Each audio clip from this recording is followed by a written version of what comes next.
Your iPhone's control center has done a lot of updates of iOS 18. Not only can you add and remove different controls and toggles and rearrange them, but you now also have the option to have multiple pages of controls, which means you can organize and quickly navigate things that you want in your control center. Of course, we aren't limited just to the 3 tabs we have already. We can actually create and remove pages whenever we want to. I can tap and hold on any empty space to go into the editing mode. From here, you can see that I can add controls at the bottom, and on the right-hand side, you'll see those 3 pages are there by default. But now we're in the editing mode, there's actually a 4th circle icon at the bottom there. Tapping onto here will take me to a brand new and empty page, and I can add controls to this just like normal.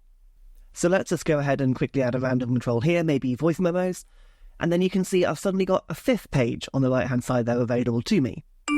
Every time you fill up a page or add something to a page, it will create a blank page for you in case you want to expand and spread out across more options.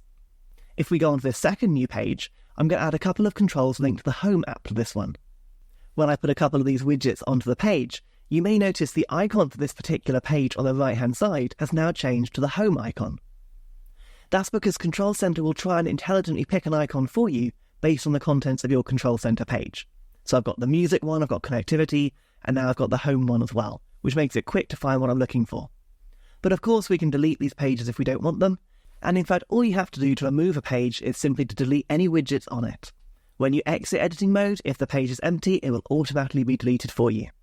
And of course, don't forget the controls that you've got on the original 3 pages, they're not set in stone. You can move them, you can spread them out, and you can delete them as well if you want to.